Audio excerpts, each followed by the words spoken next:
ज्यांनी आपल्या सहजीवनाद्वारे आणि व्यवसायाबरोबरच भरीव असे सामाजिक कार्य करत समाज जीवनावर ठसा उमटवला आहे आणि आपल्यासोबतच आपली स्वतःची कौटुंबिक जबाबदारी सांभाळत आपल्या परिवाराचाही नावलौकिक उंचावला आहे। यांना आपण त्यांच्या मुलाखतीद्वारे प्रत्यक्ष अनुभवणार आहोतच। ते आहेत माननीय डॉक्टर राम पाटील आणि डॉक्टर ज्योती पाटील। हे लातूर शहरातील नामांकित नेत्रतज्ञ, आपल्या लातूर शहर आणि परिसरातील सर्वांचे दृष्टीदार आहेत। सरस्वती स्तवन करण्यासाठी डॉक्टर अर्चनाताई आपटे यांना आमंत्रित करते।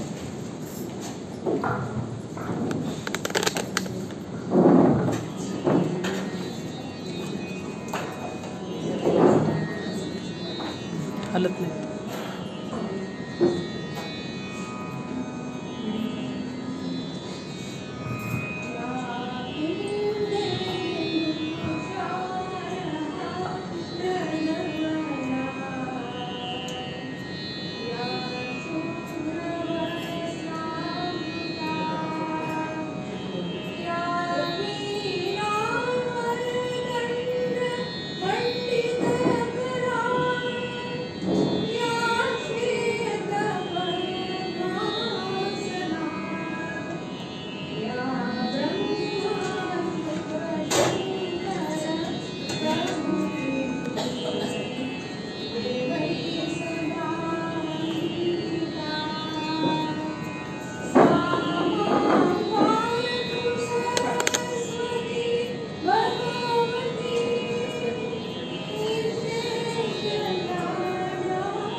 सरस्वती स्तवनानंतर कार्यक्रमाचे प्रास्ताविक करतील भारतीय स्त्री शक्ती शाखा लातूरच्या अध्यक्षा प्रेमा बाहेरे। नमस्कार। देवी सरस्वतीला वंदन करते व आज साने गुरुजींची जयंती आहे त्यांना अभिवादन करून प्रास्ताविक सुरुवात करते। आजच्या कार्यक्रमाचे अतिथी doctor Ram Patil sir, doctor Jyotitai Patil, Shri Satish Narhare sir, mike बंद आहे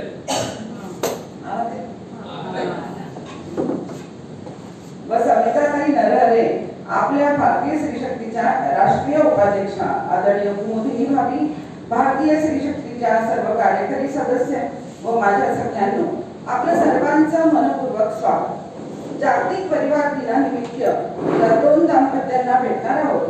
त्यांच्या नावातच किती साम्य आहे बघा।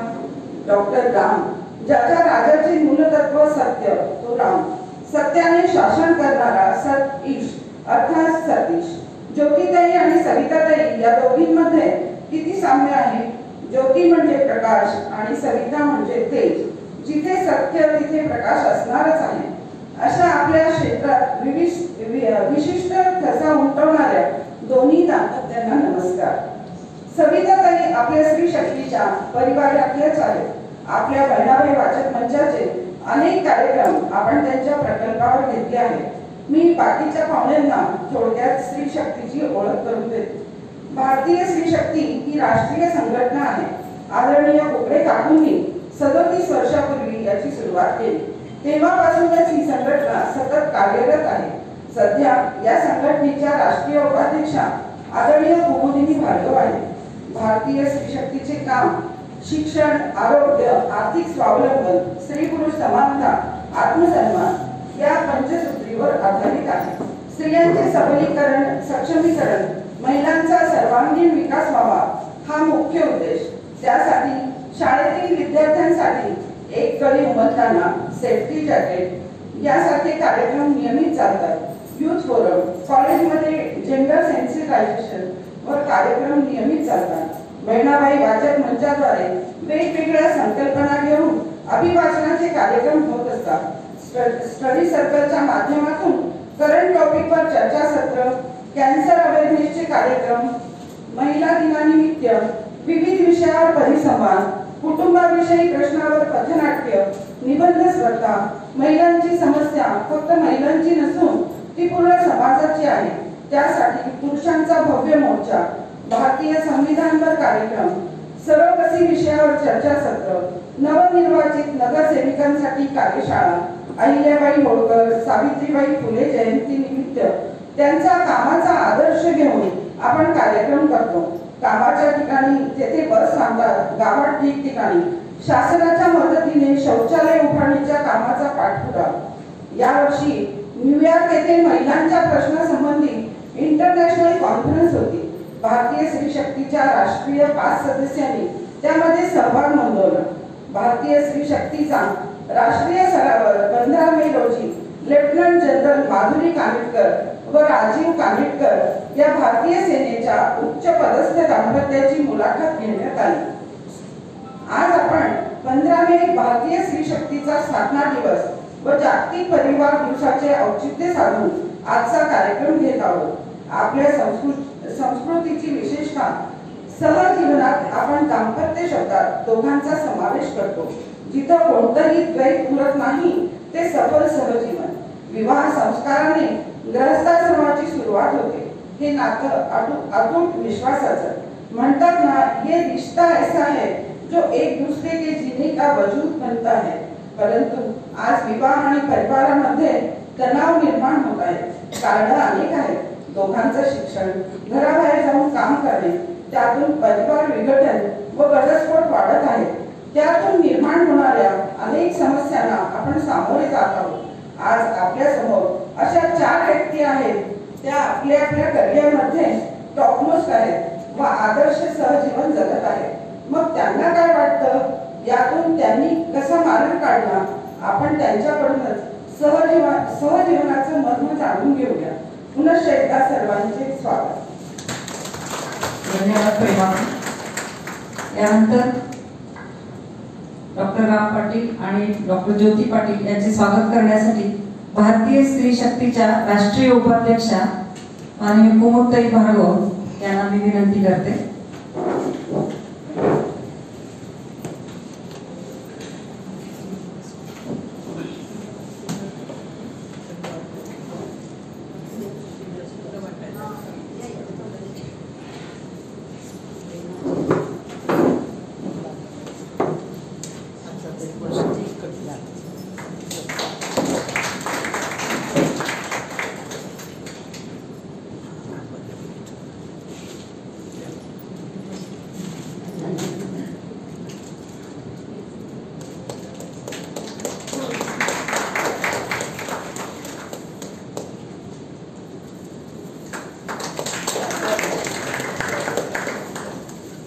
तसेच सतीशजी नरहरे आणि सविताताई नरहरे यांचे स्वागत करण्यासाठी भारतीय स्त्री शक्तीच्या राष्ट्रीय समन्वयक अनघाताई अंदोरीकर यांना करण्याची विनंती करते.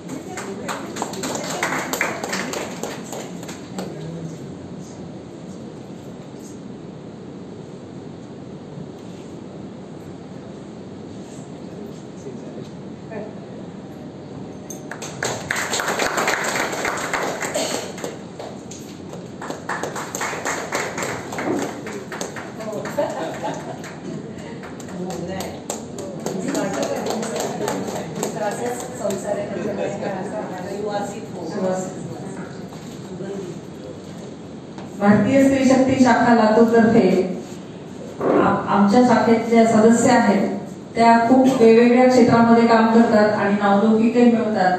अशांचा दर महिन्याला विशेष सत्कार केला जातो. सन्मान करण्यासाठी भारतीय स्त्री शक्ती शाखा लातूरच्या अध्यक्षा प्रेमा भागीते यांना मी विनंती. राम पाटील सरांच्या हस्ते करेल.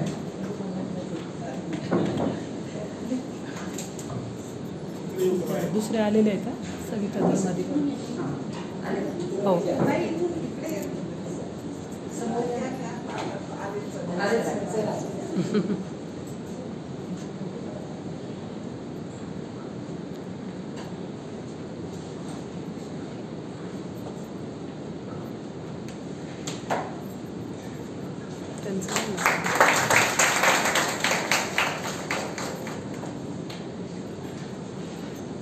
त्यानंतर भारतीय शाही स्त्री शक्ती शाखा लातूरच्या सदस्या सविता धर्माधिकारी यांनाही राज्यस्तरीय आदर्श शिक्षिका पुरस्कार, राष्ट्रीय शैक्षिक महासंघाचा पुरस्कार त्यांना अहिल्याबाई होळकर त्रिशताब्दी वर्षानिमित्त मिळालेला आहे. त्यांचा सन्मान मान्यवरांच्या हस्ते होणार आहे. ज्योती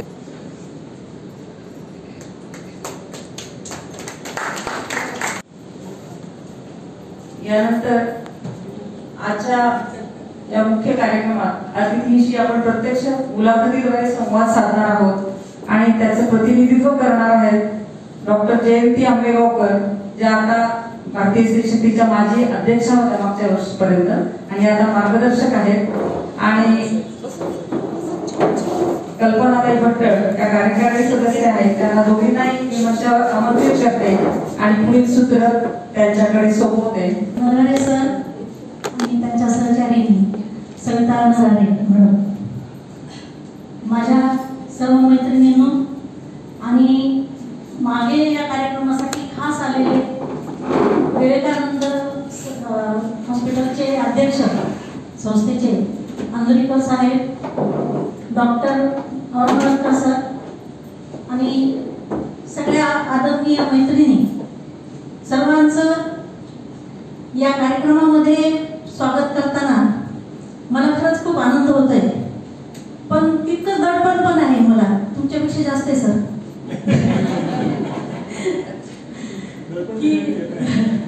की दडपण का घेता याचं उत्तर आहे माझ्याकडे, की मी सरांना बघते तशी 90 पासून पाहते, ते तितकेच आदरणीय आहेत जितके आज पण आहेत. आणि आदरणीय व्यक्तींशी आपण काय बोलायचं, मुलाखतीत काय विचारायचं, हा एक मोठा प्रश्न असतो. तसंच दुसरा एक असा आहे की हे दोघे जण इतके मितभाषी आहेत की कमी बोलणाऱ्यांचा अजून एक प्रॉब्लेम असतो. आपल्याला त्यांना बोलतं करायचंय आणि त्यांना बोलतं करणं हा खूपच म्हणजे हे आहे जरासा. पण आज ह्या कार्यक्रमात आपण त्यांना नक्की बोलतं करणार आहेत, ते दिलखुलास आपल्याशी बोलणार आहेत ह्याची मलाही खात्री आहे. आता माझ्यावर जेव्हा ही जबाबदारी सोपवण्यात आली, सरांची आणि मॅडमची मुलाखत ही करायची किंवा त्यांना आपल्याशी संवाद साधण्यासाठी, तर मी फक्त तुमच्या सर्वांचं प्रतिनिधित्व करते. डॉक्टर राम पाटील, डॉक्टर म्हणायची पण गरज नाही, राम पाटील हे नाव ही काफी आहे. पण जेव्हा त्यांना आम्ही त्यांचा बायोडाटा मागितला, त्यांच्या मितभाषेप्रमाणेच त्यांनी अल्पशब्दी बायोडाटा आम्हाला पाठवलाय. आणि मग काय झालं की हे आता सहजीवनावरचा यशस्वी व्यक्तींच्या यशस्वी सहजीवनावर परिवार दिनाच्या निमित्ताने कार्यक्रम असल्यामुळे मला हा बायोडाटा दिसलाच नाही. मला त्या पत्रिका वाटल्यात गुणमिलनासाठी आलेल्या. आणि मग आता तुम्हाला सुद्धा लक्षात येईल की त्याच्यातूनच मला काही प्रश्न मिळाले. म्हणजे पहा, आता ज्योती पाटलांचा मी थोडक्यात बायोडाटा वाचते. मॅडम MBBS झालं 1972, सरांचं पण 1972. मग तुमचं पुन्हा डिप्लोमा इन पब्लिक हेल्थ 78 साली, मग पुन्हा MBBSM 1979 साली, इकडे सरांचं MS ऑप्थॅल्मॉलॉजी 1979 साली. आणि हे सगळं म्हणजे पूर्वीचं औरंगाबाद, GMC औरंगाबाद आणि आत्ताचं छत्रपती संभाजीनगर इथे. तर मला तुम्हाला दोघांनाही प्रश्न विचारायचा आहे की मला ह्यातून तुमची सहजीवनाची तारीख मिळू शकते. फक्त विचारायचे की तुमच्या म्हणजे विवाह कांदे पोहे खाऊन झालाय ठरला की आधीच काहीतरी डॅश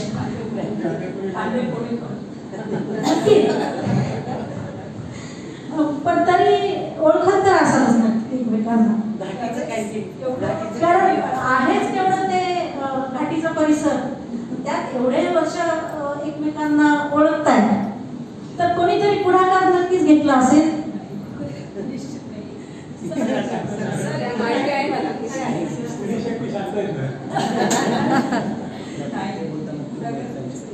म्हणजे घरून प्रपोजल आलं आणि मग तुम्ही दोघांनी एकमुखाने हो सांगितलं.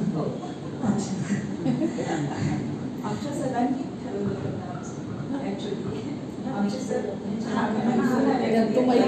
माईक थोडा तिकडे. हॅलो, आमचे सर यांच्या काकांना घेऊन आले घरी आणि काय बघतोस मुलगी बघ म्हणाले. दुसऱ्या दिवशी आले नंतर म्हणजे पोहे बेत म्हणून ती सर चव अजून लक्षात आहे का पोह्यांची?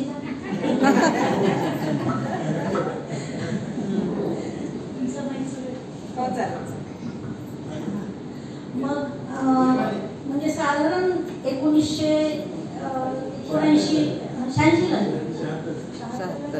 हो हा, म्हणजे लग्न झाल्यावर तुम्ही हे पुन्हा हे केलं. मग काही दिवस तुम्हाला म्हणजे एकत्र राहायला एकटे राहायला मिळालं असेल, पण त्यानंतर मला वाटते तुम्ही लातूरला आल्यानंतर तुमचा परिवार म्हणजे सरांचे आई वडील वगैरे ह्यांच्यासोबत सरांच्या आई वडील सुरुवातीपासूनच आहेत आमच्याकडे. बंद करू का?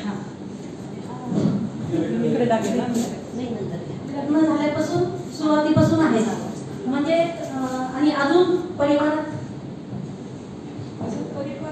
आम्ही दोघं त्यांच्या आई वडील हा बाकी नणंद वगैरे आहे माझ्या मुलं वगैरे होती.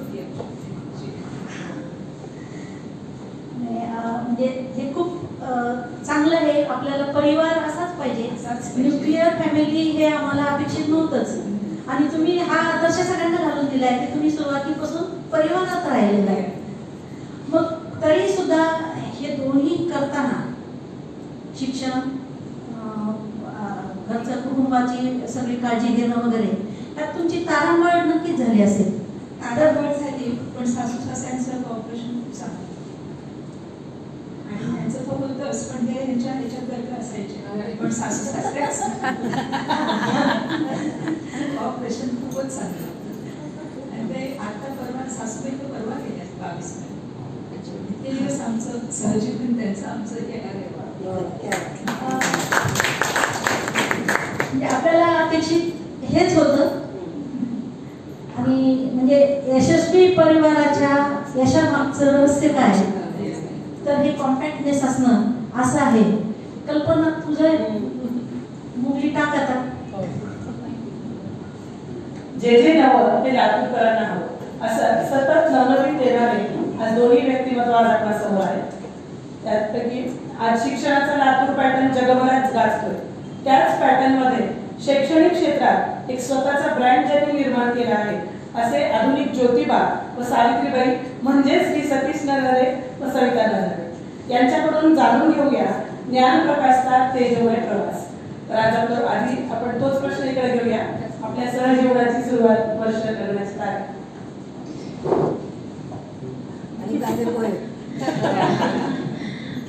आमचं अरेंज मॅरेजच आहे. चांगले आत्ताच नुकतं 19 मेला आमच्या लग्नाला 30 वर्ष पूर्ण झाली. म्हणजे आम्ही आता ज्योतिताईंना विचारलेला प्रश्न किंवा ताईंनी सांगितले तारखा त्या 72 वर 1972 तर तेव्हा माझा जन्मही झाला नव्हता. त्याच्यामुळे मला खूपच मी ज्युनियर असल्यासारखी वाटायला लागली त्यांच्यासमोर. पण 30 वर्षाचा प्रवास झालाय आणि अरेंज मॅरेज पाहणं, पसंती येणं या सगळ्या गोष्टीमधूनच लग्न झालं.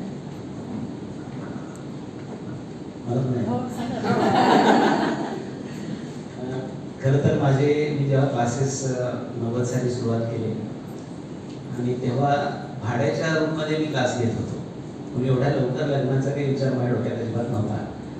तर माझे मामा माझ्याकडे आले आणि मी क्लास घेतलेलो होतो. म्हणजे सकाळी स्नान न करता सकाळी 6 ते 9 मी क्लास घेतला आणि माझे मामा त्यांनी मग आपल्या ठिकाणी जाऊन यायचं आहे आणि अगदी तसंच म्हणजे एवढे क्लास घेतले आणि मी गेलो आणि मग अगदी घराजवळ गेल्यानंतर हिच्या घराजवळ गेल्यानंतर सांगितलं की आपल्याला मुलगी वगैरे जायचं आणि नाही फक्त गप्पा मारून यायचे काही अडचण नाही. आणि खरंच तसंच गेलो आणि त्याला येताना सांगितलं काहीतरीच करता तुम्ही वगैरे असं मी बोलत आलो. आणि त्याच्यानंतर हिच्या काही पाहुण्यांची वगैरे अशी जी माझी भेट होत गेली आणि हिच्याबद्दल सांगण्यात आलं की बघा तुम्ही हे करता, तुम्हाला पूरक आहे. आणि हळूहळू माझ्या मनामध्ये विचार येत गेला आणि मग आपण आता लग्न करायला काही हरकत नाही अशा पद्धतीनं आमचं 19/5/95 आमच्या लग्नाची तारीख आहे. म्हणून ती मी गणिताचा शिक्षक असल्यामुळं ती गुन्हागारातच आहे असं म्हणतो. 19/5/95. पुढचा प्रश्न दोघांना पण आहे. पाटील सर, आपलं व्यंकटेश आय इन्स्टिट्यूटचं बीज कशात आहे, कसं रोवलं हे? व्यंकटेश आय इन्स्टिट्यूटचं बायोडाटा सांगते मी मगाशी माझ्या कामापुरताच वाचला होता. तर त्यांनी पुन्हा लग्न झाल्यानंतर मॅडमनी MD केलं.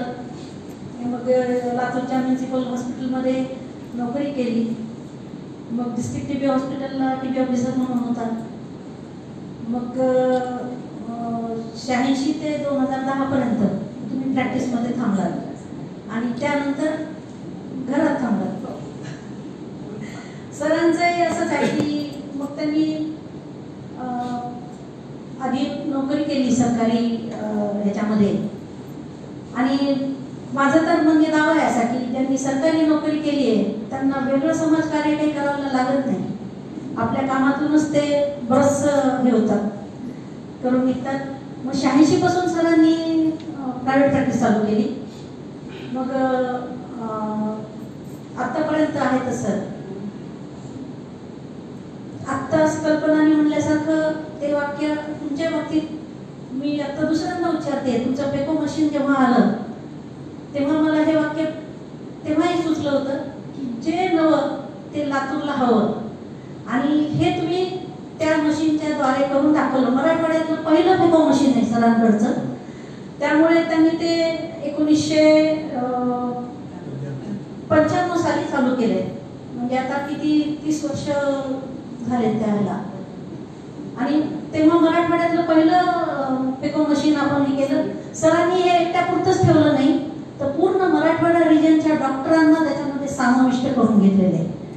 आणि मग त्याच्यानंतरचं अजून एक आहे की फर्स्ट टाइम आपल्या मराठवाड्यामध्ये रिफ्रॅक्टिव्ह सर्जरी म्हणजे लॅसिक सर्जरी जे आहे की डोळ्याचा नंबर कमी करण्यासाठी, ते पण 2004 साली चालू केलं. मग सरांच्या प्रॅक्टिसमध्ये त्यांनी जेव्हा व्यंकटेश आय इन्स्टिट्यूट म्हणून बाजूबाई रोडला इन्स्टिट्यूट चालू केले एक्सक्लुझिव्हली ऑप्थॅल्मिक त्याच्यासाठी. तर मग सरांचे सुपुत्र डॉक्टर प्रवीण जॉईन झाले. त्यांना ते रेटायना सर्जन आहेत. मग सुनबाई डॉक्टर रमणी प्रवीण पाटील त्या ग्लॉकोमा आणि फॅको सर्जन आहेत. तर पुन्हा हा परिवार दुसरी पिढी जॉईन होऊन सरांचं ते व्यंकटेश आय इन्स्टिट्यूटला त्यांनी जॉईन केल्यामुळे त्याला अजून भक्कमपणा आलाय.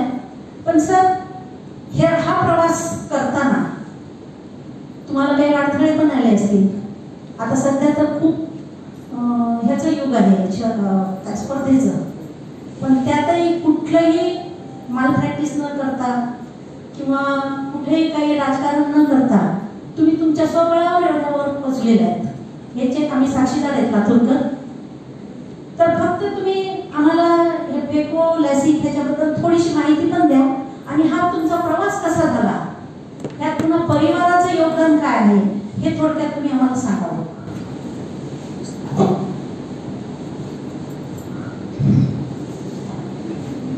मी सुरुवातीला इथे मेडिकल ऑफिसर म्हणून जॉईन झालो 1980 साली आणि 85 पर्यंत ते काम करत.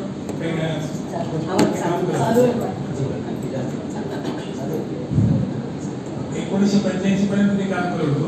पण मला सारखं असं वाटायचं तिथे काम करत असताना मी जरी MS मध्ये असलं तर मला डोळ्याबद्दलच काम करायला मिळत नव्हतं. डोळ्याचं काम कमी वेळाचं बाकीच्या गोष्टी म्हणायच्या. किंवा कुठे कॅम्पला जावं लागायचं, कुठे टिकोग्राफी कॅम्पला जावं लागायचं किंवा दुसरं काहीतरी छोटे मोठे काही कॅम्प्स असायचे त्यासाठी करावं लागायचं. तर या सगळ्या गोष्टींचा मला कंटाळा आला होता. त्यामुळे सोडायचा आम्ही दोघांनी ठरवलं होतं.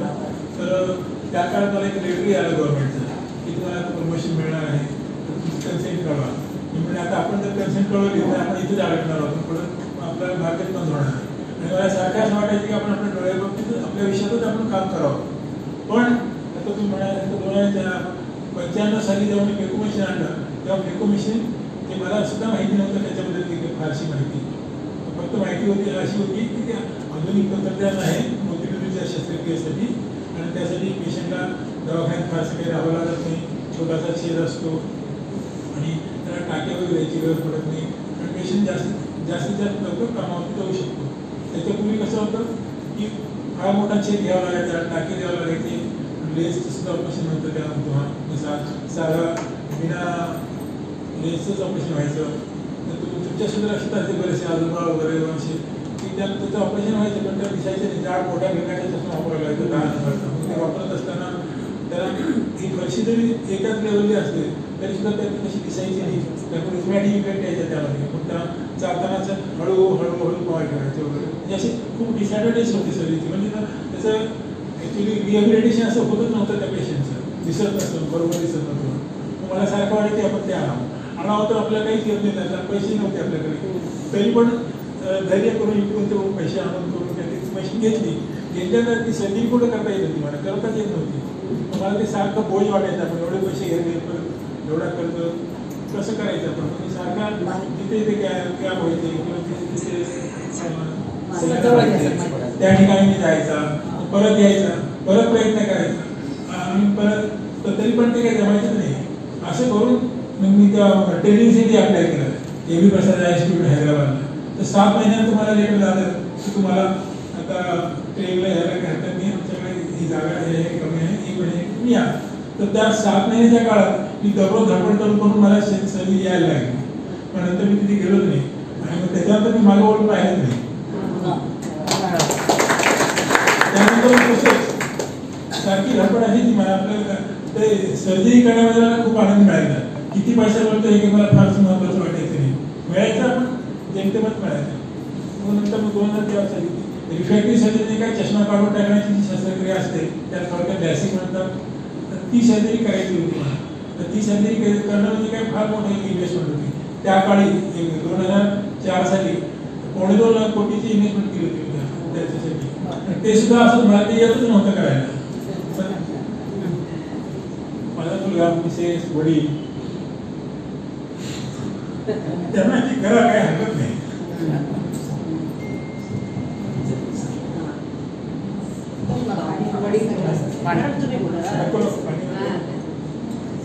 ते पण मी असंच शिकलो.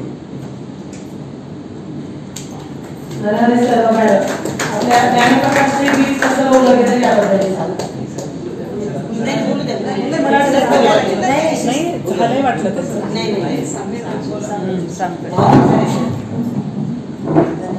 सरांच्या जीवनातला खूप संवेदनशील विषय चाललेला आहे.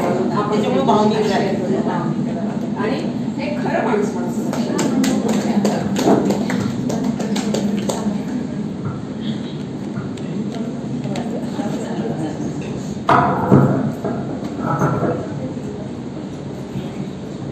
तर ते पण मी आणलं आणि चांगल्या प्रकारे करायला लागलं, व्यवस्थित करायला लागलं. तर असं हळूहळू वाढत सुरू केली आणि हॉस्पिटल वाढतच गेलं.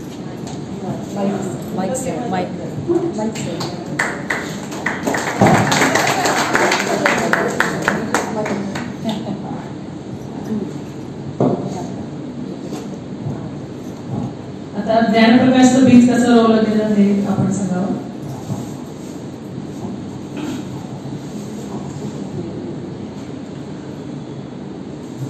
1989 साली मी BSCच्या 2ऱ्या वर्षात शिकत असताना माझे क्लास सुरुवात केली. त्या रूममध्ये मी राहायचो. त्याच रूममध्ये मुलं माझ्याकडे यायची. 10-20 मुलांचा तो क्लास असायचा. त्याला 10 रुपये फीस असायची. ते अजून पण माझ्याकडे त्या मुलांनी दिलेल्या फीसच्या नोंदी आहेत आणि ती मुलं काय काय करतात तेही आता ते संपर्कात आहेत. हे विशेष आहे. आणि 1995 नंतर आमच्या लग्नानंतर 5 वर्ष झाली की आपल्या मुलाच्या प्रवेशासाठी जेव्हा मी शोधत होतो, 3 वर्षाचा माझा मुलगा झाला तेव्हा लातूरमधल्या बालवाडीमध्ये आपण कुठंतरी घालायचं आहे. छान बालवाडी असावं, तिथे फार ताण देणारं शिक्षण नसावे आणि म्हणून सगळ्या शाळा बघितल्या. अनेक शाळांमध्ये 70-75 मुलांपेक्षा जास्त मुलं आणि काही 1-2 म्हणतायत आणि मुलं पाठीमागं म्हणतायत. हे असं नको होतं असं वाटायचं, कारण मी शिकवतच होतो. 10-20 मुलांच्या गटामध्ये शिकवत होतो. क्लासची संख्या त्यावेळेला वाढली होती 1999च्या दरम्यान. आणि मग त्यावेळेला आपल्या मुलाला शाळा जर काही प्रयोग करायचे असतील तर आपल्या मुलापासूनच करू. मग आम्ही दोघांनी असं ठरवलं की आपल्याला कधी ना कधी या क्षेत्रात काम करायचं आहे. तोपर्यंत सविताचं MA झालेलं होतं आणि MA शिक्षण क्षेत्रामध्ये केलेलं असल्यामुळं असं आपण काहीतरी करू शकतो असं आमची चर्चा झाली. आणि 1 महिन्याचं शिबिर घ्यायचो उन्हाळी सुट्ट्यामध्ये. आणि त्यामध्ये ती 1 महिन्यात आमच्याकडे जी मुलं यायची 5-6 तासासाठी, फार नॉमिनल फीस त्याची होती. तर आम्हाला सुट्ट्यात वेळ मिळतो म्हणून आम्ही ते शिबिर ठेवायचो. ती मुलं एवढी बदलून जायची. आणि मग आलेले वक्ते जे कोणी असतील तर ते सांगायचे की तुम्ही एवढं छान करताय, काही पण आलेले आहेत आमचे. म्हणजे खरं तर म्हणजे आज या स्टेजवर बसताना मला थोडं दडपण आलं. तुमच्यासोबत बसायला मिळालं आणि यांच्यासोबत बोलायला मिळालं. म्हणजे खरं तर हे आज आम्ही विवेकानंद हॉस्पिटलच्या ह्या वावरात मिळालं. कारण या हॉस्पिटलची जी कार्यपद्धती आहे त्या कार्यपद्धतीकडे बघूनच आम्ही काहीतरी नवीन ऊर्जा घेऊन काम करत असतो. आणि म्हणून तिथं बोलताना थोडंसं म्हणजे अभिमानास्पद पण वाटतंय, थोडं आता म्हणजे दडपण पण आहे. तर आम्ही एकूण माझ्या मुलापासून आम्ही शाळा सुरुवात करायची ठरवली आणि 26 मुलांना मी प्रवेश दिला. त्यावेळेला आम्ही असं ठरवलं होतं की 26 मुलं जी आहेत ती वेगवेगळ्या क्षेत्रातल्या पालकांची मुलं असावी. कुणी शिक्षित आहेत म्हणून पालक असावे, तुमचे शिक्षित आहेत, आई शिक्षित आहेत, कोणी पोलीसमध्ये आहेत, मिलिटरीमध्ये, शेतकरी आहेत, सगळ्या प्रकारचे पालक असायचे. आणि ती मुलं शिकतं कसं हे आपल्याला बघता आहे असा आमचा मुख्य उद्देश होता. आणि अगदी पटकन एखाद्या 2 दिवसातच ती 26-30 मुलं झाली. आणि मग बालवाडीची आमच्या सुरुवात झाली. आणि म्हणजे ही सुरुवात झाली. मग 4थीपर्यंतच आपण शाळा सुरू करायची. 3 वर्ष झाल्यानंतर आपण पहिलीच्या मान्यतेसाठी जेव्हा आम्ही एक शासनाला सगळी माहिती भरून दिली की आम्ही बालवाडी चालवतो, आणि तेव्हा लातूरचे सुपुत्र श्री विलासराव देशमुख साहेब हे मुख्यमंत्री होते. आणि मग आम्ही प्रस्ताव पाठवलेला होता. तर आपण आता मान्यतेसाठी जायचं आहे. तर मी गेलो मान्यतेस, म्हणजे काय आलं तिथं गेले का आपण तिथून पाठवलेला प्रस्ताव. आणि तिथल्या शिक्षण विभागामध्ये मुंबईमध्ये सांगण्यात आलं हो तुमचा इथं प्रस्ताव आला आहे, पण याला मुख्यमंत्र्यांचं पत्र लागतं किंवा शिक्षण मंत्र्याचं, पालकमंत्र्याचं वगैरे असतं. आणि मी म्हणजे त्यावेळेचा वयोगट असा होता की जाऊन तर बघू काय म्हणतात, म्हणून एक बालवाडीच्या उपक्रमाचा अल्बम घेऊन मी देशमुख साहेबांसोबत समोर गेलो वर्षामध्ये, मी आणि माझे मित्र. आणि त्यांना हे दाखवतो म्हणजे जो काही आपल्या गावचे मुख्यमंत्री आहेत अशा विरोधात माझं तिथं वावर नव्हतं. आणि मग गेलो आणि त्यांना हे फोटो दाखवले, हे अरे वा छान आहे छान आहे असं म्हणत म्हणत एकदा ते परत आले. आता काय म्हणता असं म्हणलं, सर पहिलीच्या वर्गासाठीची म्हणजे मान्यता पाहिजे आणि न गराटे घेता मला शाळा सुरुवात करायची.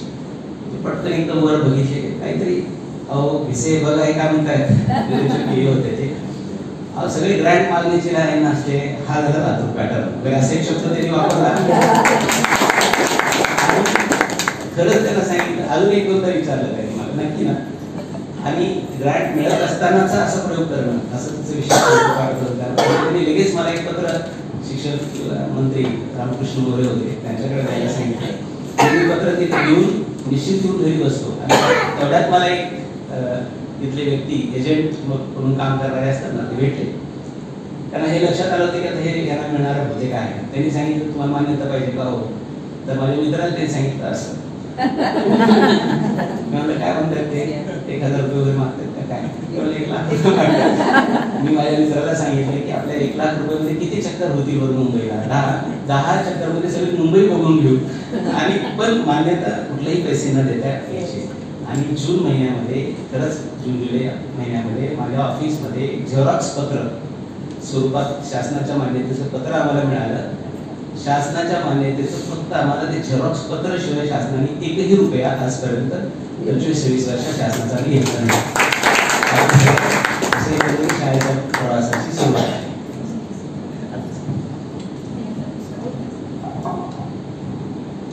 मॅडम, सरांनी एवढी मोठी उंच जीप घेतलेली आहे, त्यांचे सगळेच निर्णय तुम्हाला मान्य होते का काही वेळेला दुमत झालं? नाही, दवाखान्याच्या बाबतीत तर सगळं आम्ही मिळूनच घेतलेलं आहे, त्याच्यामुळे मान्य मिळण्याचा काही प्रश्नच नसायचा.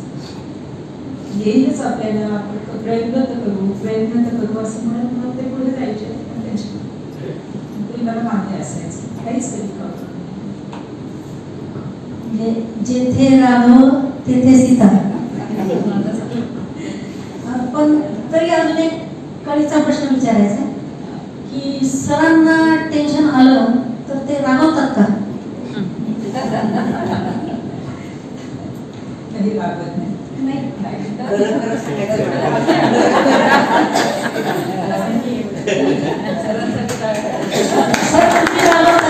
मॅडम रागवतात का तुमच्या?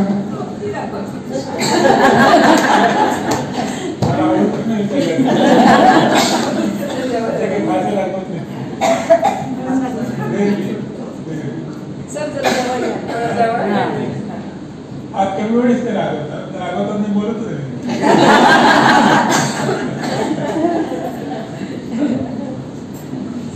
मला तो प्रश्न विचारायचाच होता की रागवल्यावर तुमचा राग व्यक्त करण्याची पद्धत काय आहे? डोळ्याचे डॉक्टर बोलत नाही तो रागत आहे. बोला. फार मोठे शस्त्र फार मोठे शस्त्र आहे.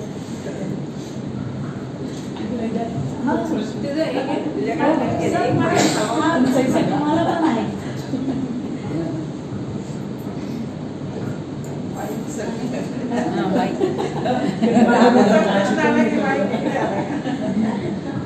म्हणजे भांडण तर होणारच ना, दोन माणसं वेगवेगळ्या एकत्र आल्यानंतर होतात. पण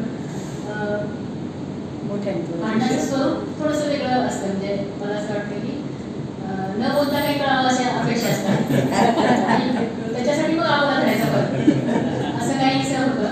आणि त्यांना असं वाटतं की सगळे विसरून लगेच पुढे कामाला लागावं, ते मला होत नाही कधी. आणि आपल्या माणसालाच मला वाटतं आपण राग व्यक्त करतो. ते हक्काचं एक आपलं घरातलं माणूस असतं, कारण इतरांवर कोणी आपण राग नाही व्यक्त करू शकत. त्याच्यामुळे मला तर ते खूप रागीट आहे असं ओळखतात बाकीचे. पण आता अलीकडे मी जरा शांत राहायचा प्रयत्न करते.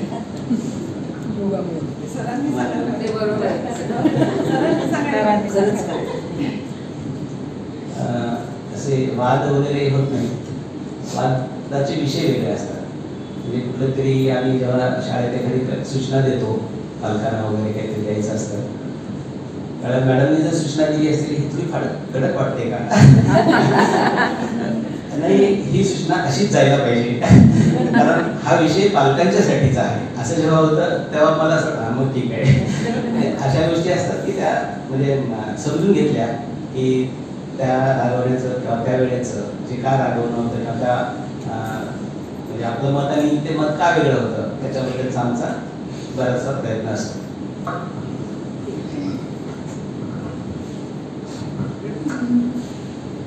मुलं शिकताना मोठी होताना त्यांच्या पालकत्वाची जबाबदारी तुम्ही कशी वाटून घेतली?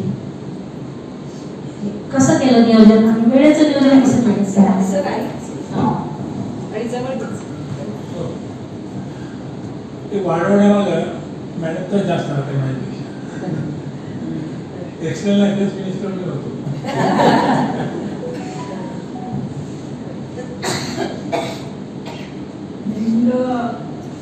कशी वाटली ते कळलंच नाही. सासू पण होते आणि आम्ही पण सगळे मिळून लक्ष देत होतो. आणि पण पालक म्हणून केशवराज शाळेतच होते. तर माझं केशवराज शाळेत नेहमीच जाणं असायचं. जाणं येणं असं सगळ्या अभ्यास जात्याच हुशार होते. थोडा बहुत मी घेते. अगदी लहान होती मुलं तेव्हा समजा झोपेत पाणी प्यायला वगैरे उठले तर मग कोणाला उठावं लागायचं? खूप प्रामाणिकपणे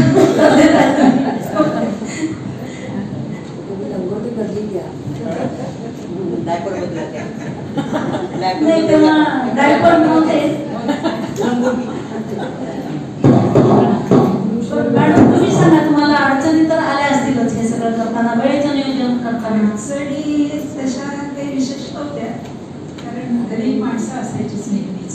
त्याच्यामुळं तो प्रॉब्लेम नव्हता मला कधी की मी एकदम खाली आता डिलिव्हरीला पेशंट आली वगैरे तर पटकन खाली कशी जाऊ वगैरे असं कधीच टेन्शन नसायचं. असे काही विशेष प्रॉब्लेम नव्हते. तर थोडे बहुत मायनर प्रॉब्लेम ते तर झालं. मग आता सून निवडतानाचा निर्णय कोणाचा होता? मुलाचा. नाही, तुमचा पाठिंबा त्याला. ते पाहताना तुमच्यात काही असं चर्चा किंवा चर्चेच्या पलीकडचं असं काही घडत होतं का? नाही, त्यांनी पसंत केली म्हणजे त्याला आवडली म्हणजे ते चांगलीच असणार असं आम्ही मिळत आणि तशीच ती आहे. एका सासूच्या तोंडवर एक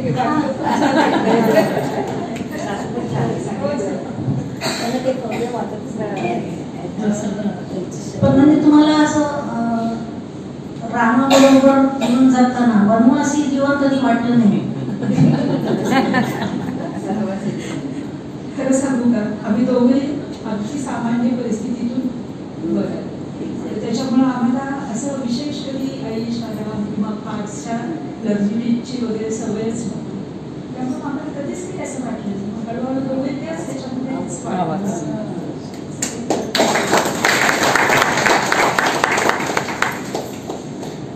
आपल्याला सांगा की आपण तर शिक्षक पालक कोणी म्हणून जबाबदारी कशी पार पाडली आपल्या मुलांची?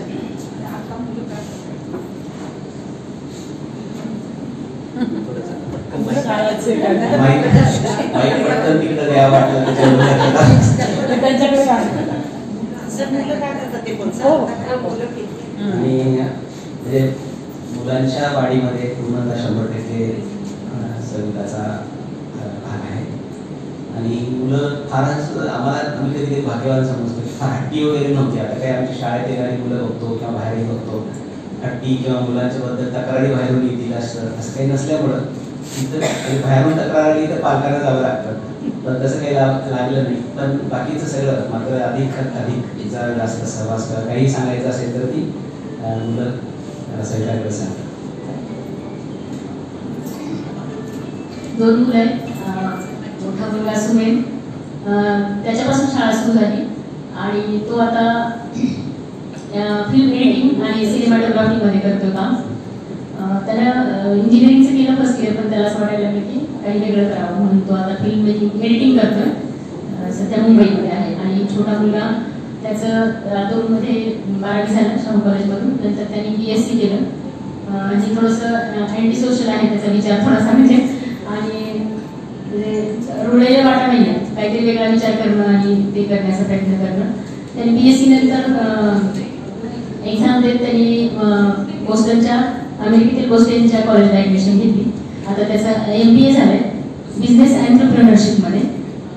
एक महिन्यात तो आता येईल. ही 2 मुलं आहेत.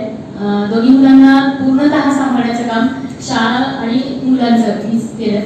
याच्यामध्ये माझ्या आईची मला मदत मिळायची. म्हणजे मी शाळेसाठी जर कुठं जात असेल तर लातूरमध्येच ती असल्यामुळे मला तिच्याकडे सोडून जाता यायचं, तिची मदत झाली. सासूबाई सासरे गावाकडे असतात, शिक्षक होते सासरे, आणि त्यांना रिटायरमेंट आता 20 वर्ष झाली जवळजवळ. पण ते संगीत विद्यालय चालवतात, त्याच्यामुळे त्यांना संगीतात रस असल्यामुळे ते गावीच असतात. त्याच्यामुळे इथे मी एकटीच असायची मुलांना बघायला. आणि हे जवळजवळ 12 तास 14 तास बिझी असायचे. आणि मग मी शाळा बघून नंतर मग मुलांसोबतच असायची. तर आता जरा मी म्हटल्याप्रमाणे मी त्यांना पण नेहमी म्हणत असते की मुलांनी खरंच आपल्याला खूप जास्त काम लावलं नाही. म्हणजे बहुतेक ईश्वराला किंवा निसर्गालाही आपल्या कामाची म्हणजे कामाचं स्वरूप कळालं असावं आणि आपल्याला त्या दृष्टीने त्यांनी या गोष्टीसाठी मोकळं केलं की आता फार काही बघायची गरज नाही तुमच्या मुलांना, ते करत राहतील. आणि असाच विचार घेऊन मुलं काम करतात. त्यांना शाळेबद्दल पण खूप असतात. आणि आमच्या प्रवासामध्ये कुठेही निघालो की कुठले तरी शैक्षणिक केंद्र आहे काय बघायला जायचो. आणि आमची मुलं मग गाडीमध्ये बसलेली असायची, पण एवढ्या मोकळेपणाने म्हणजे आम्ही बघून यायचो किती वेळ लागतो काही माहिती नाही, पण कोण ड्रायव्हर असेल तर त्याच्यासोबत राहायची. तर खेळण्याच्या दुकानात नंतर गेल्यावर आम्ही शाळेसाठी खेळणी खरेदी करत असताना आमचा मोठा मुलगा ते म्हणायचा छोटा मुलगा हे कुणाला आहे ते शाळेला, सगळं शाळेलाच. आता तू आम्ही राहत होतो वर, शाळेची खेळणी खाली असायची, पण तरीही त्याला असं वाटायचं की मला मात्र स्वतंत्र पाहिजे आणि म्हणून त्याला स्वतंत्र खेळणी घ्यायला लागायची. आणि मग त्याचे हट्ट मात्र थोडेसे मोठ्या मुलापेक्षा जास्त आणि अडवड असायचे.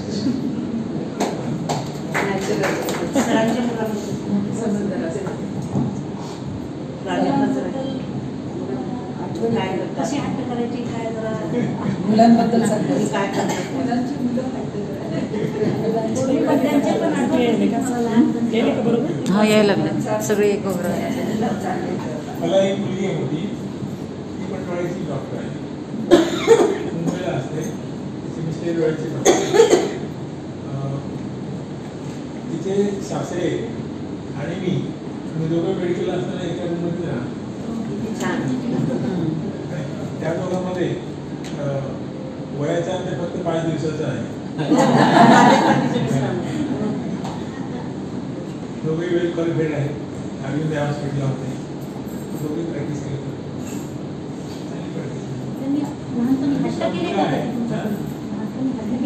मुलगी व्हायचा हट्ट करायची नाही.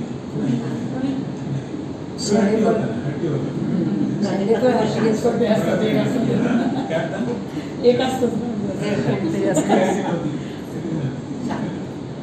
मुलगा हट्टी असायचा काय जे पाहिजे मी पाहिजे तोच आपला प्रवीण असलेला. आणि आमच्याबरोबर आमची भाची होती, आमच्या बहिणीच्या 2 मुलं होती, ती पण आमच्यावरच होती शिकायला.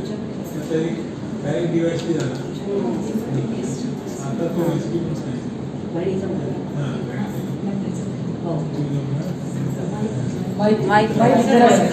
ऐकायला कमी येतं. ऍडिशनल कमिशनर म्हणून आहे नागपूरला.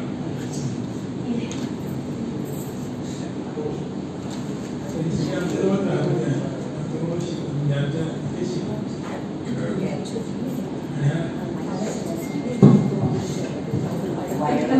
प्रवीण हट्टी होता, पण तो नंतर इतका बदलला की आमच्या सासू सासऱ्यांचं सुद्धा सगळं त्यांनीच केलं.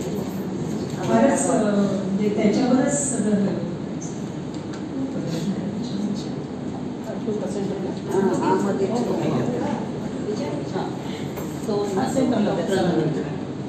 समोर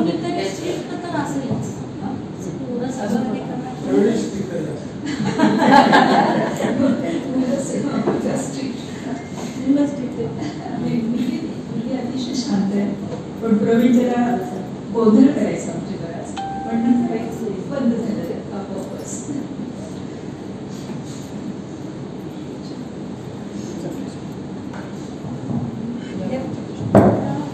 बघता बघता तुम्ही जीवनाच्या 49व्या वर्षात पदार्पण केले.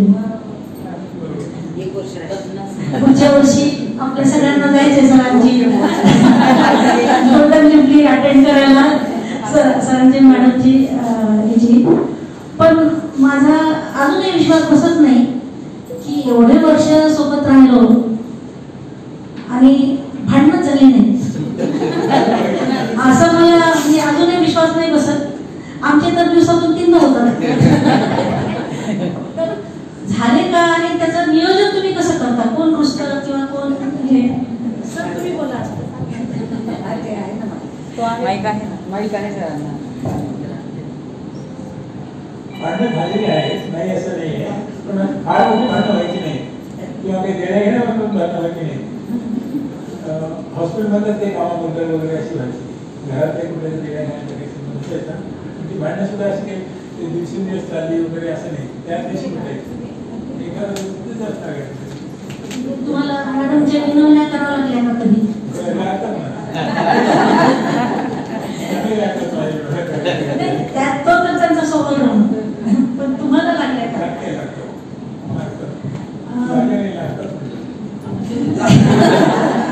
अजून लागतात.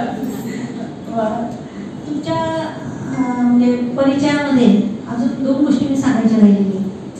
तुम्ही 2000 साली आहे लातूरचे अध्यक्ष होते आणि लातूर ऑप्थॅल्मिक सोसायटीचे तुम्ही तिथे पण 2001 ते 2003 अध्यक्ष होता. मग हे कार्य तुमची एवढी धो प्रॅक्टिस ह्याच्यामध्ये वेळेचं नियोजन कसं केलं? हे काम काही जास्त नसायचं ना. IMA काम ठरलेलं असायचं, फार कमी होतं त्याकडे 2000 साली. आता वाढलेलं आहे मॅडम, ते भरपूर केलं. आम्ही 10 काम केलं नव्हतं. का IIB जशी छोटी होती, मेंबर्सही कमीच होते, आता खूप झाले. आणि ऑप्थॅल्मिक ते काही तेव्हा ती सुद्धा संख्या कमीच होती ना, 10-12 जण असायचे, जास्त नसायचे. अध्यक्षाच्या जबाबदाऱ्या असतात आणि आपलं स्वत्व बाजूला ठेवून काम करावं लागतं. त्यातही नियोजन म्हणजे तुमच्या ह्याच्यातून आता मी बघते. पण सर विचारून एक प्रश्न आहे की तुम्ही दृष्टी देण्याचं काम करता, म्हणजे आपले कॅटरॅक्टचे ऑपरेशन्स वगैरे पण किती केले असतील? एक साधारण आकडा आठवून सांगा ना. तुम्ही मोजले नाही?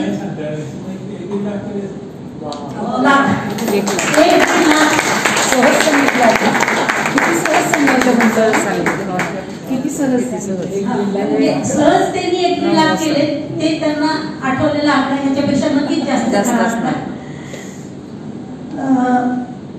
काल मी तुम्हाला म्हणजे विचारलं होतं की तुम्ही समाजकार्यात काही भाग घेता का? समाजकार्यात असं काही भाग घेत नाही, पण बसल्या ठिकाणी म्हणल्यावर महिन्यात एखादा दिवसा पेशंट येतो माझ्याकडे, साहेब मला तुमची फी माहिती आहे, माझ्याकडे एवढेच पैसे आहेत, तुम्ही सर्व्हिस करा, मी करून देतो. हेच खूप मोठं कार्य आहे. आता अजून एक आहे की तुमच्या पुरस्कारांबद्दल तुम्ही काहीच बोलत नाहीत. पुरस्कार मिळालेले त्याच्याबद्दल काही बोलत नाहीत ओपनली.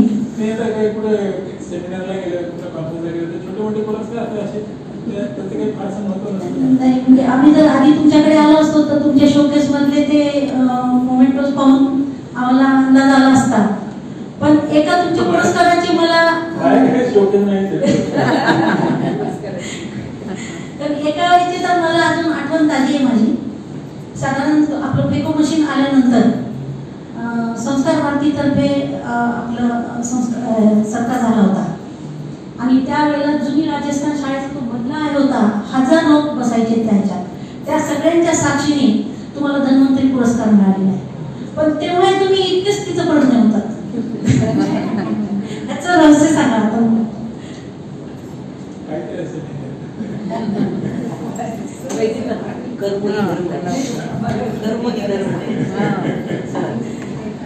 ही स्थितप्रज्ञता कशी मेंटेन केली तुम्ही आणि नवीन पिढीमध्ये येण्यासाठी काय करायचे?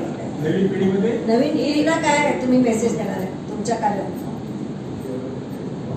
सचोटीने काम करावं, पैसे मागे लागू नये, पैसा पोटात मागे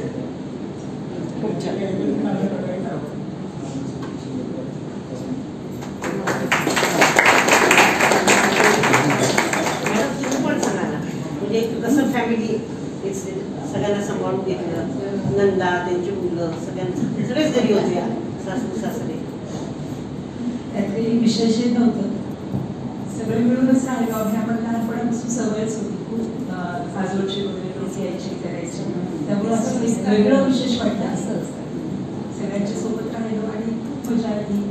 आणि नंतर अजूनही ती मुलं मला आली ते करतात, मामी मामी मामी चालूच असतं त्यांचं सारखं. काही असं वाटलं. ज्ञानप्रकाशताई, सुरुवातीची संख्या आणि आजची संख्या, आणि तुम्ही आता गेल्या वर्षी रौप्य महोत्सव साजरा केला त्याबद्दल प्रवास थोडा सांगा. सुरुवातीची संख्या आता सरांनी सांगितली, तुम्ही तेव्हा म्हणजे माझा मोठा मुलगा ची बॅच पहिली बॅच ही तर 26 मुलांचा प्रवेश होता. 26 मुलांपासून वर्ग सुरू झाले. त्याच्यानंतर 4थी पर्यंतचे वर्ग सलग त्यांनी चालले. म्हणजे 4थी पर्यंत झाल्यानंतर आम्हाला असं वाटायला लागलं की आपण इथपर्यंतच काम करूया, बाल शिक्षणातच काम करूया. म्हणून जवळजवळ 6 वर्ष आम्ही पुढचा वर्ग काढलाच नाही, म्हणजे 5वी 6वी काढले नाही. 6 वर्षानंतर मग असं वाटायला लागलं की इथं एवढ्या मोकळ्या वातावरणात मुलं जेव्हा बाहेर मोठ्या संख्येत जातात तेव्हा त्यांची काही अडचण व्हायला लागली. मुलं रडायची अक्षरशः येऊन आमच्याकडे आणि जायला नको वाटायचं त्यांना शाळेत, दुसऱ्या शाळेमध्ये. तर तेव्हा आणि मग आमच्याकडे पण असा एक स्टाफ तयार झाला की आता आपण पुढचे वर्ग घेऊ शकतो. तेव्हा आम्ही 6 वर्षानंतर पुढचे 5वीचे वर्ग सुरू केले. या वर्षीची आमची 10वीची ही 9वी बॅच होती. जरी 25 वर्ष झाले असते शाळेला तरी 9वी बॅच होती. आणि आता 1000 मुलं आमच्याकडे छान आनंदाने शिकत आहे. दरवर्षीच विद्यालयाला मुख्यमंत्री माझी शाळा पुरस्कार मिळालेला आहे.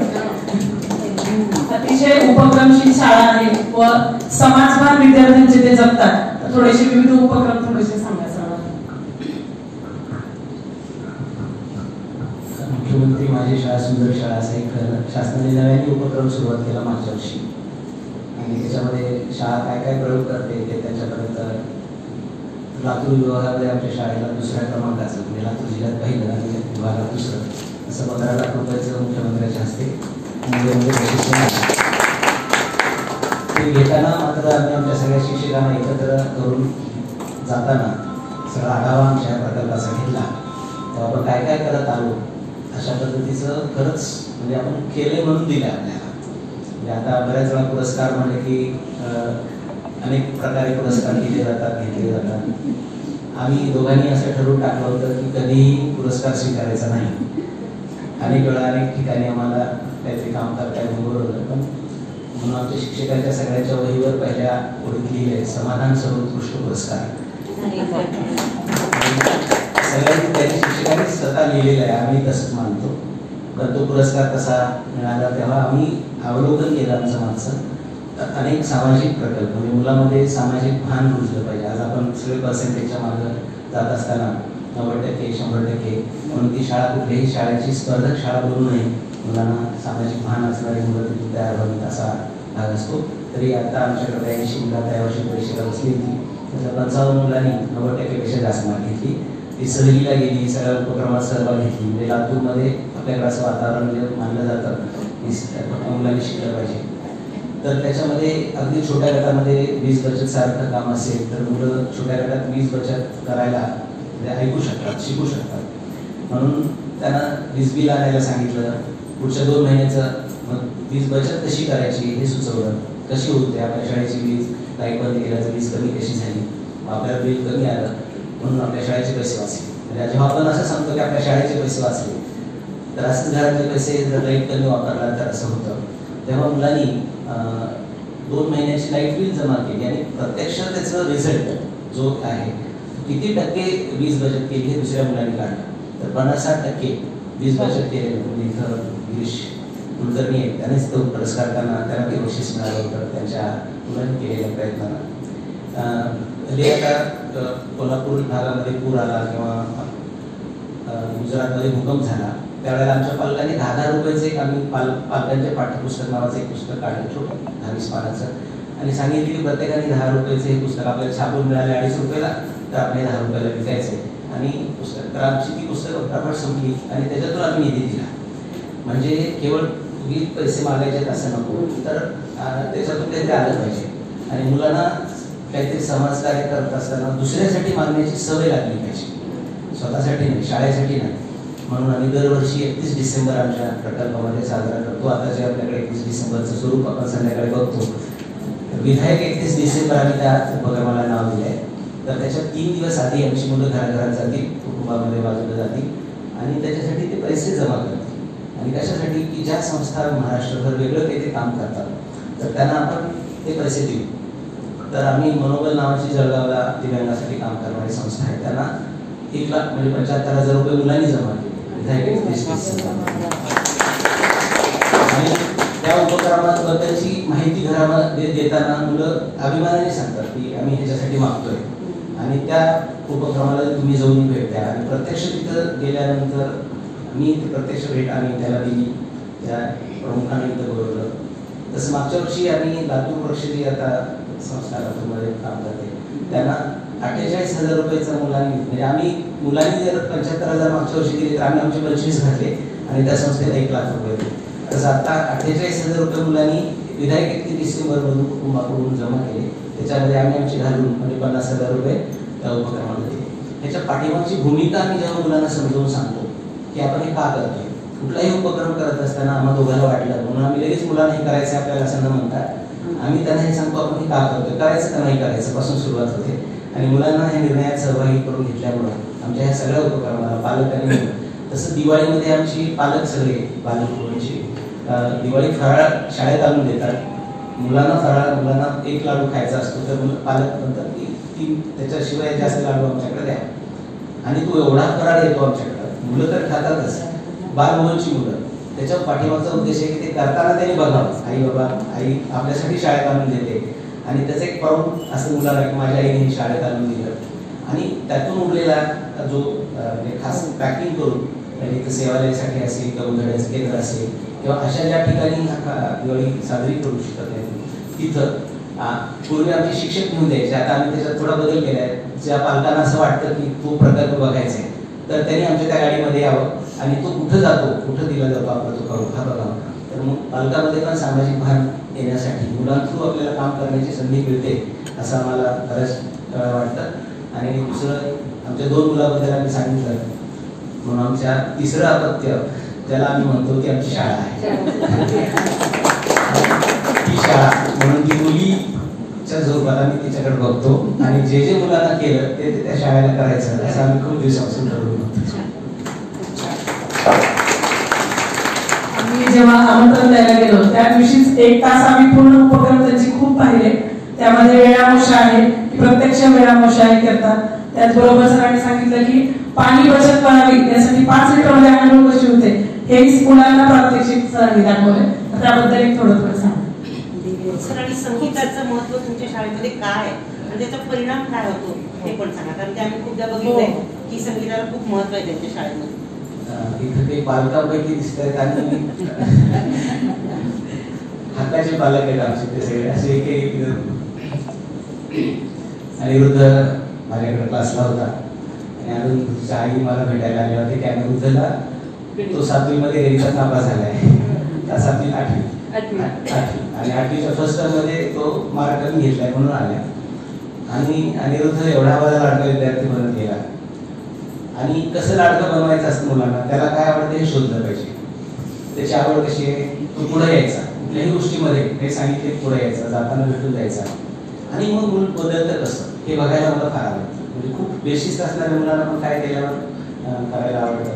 असं बऱ्याच मुलांच्या बाबतीत मी प्रयोग केले आणि ती मुलं काहीतरी वेगळं करतील हे नक्की विश्वास असतो आणि त्याच्यात सामाजिक भान पेरणे असा भाग असतो. तो आता CA करतोय असं म्हणल्यावर आम्हाला ते सगळंच भारी वाटतं. CA झाला आणि प्रॅक्टिस करतोय.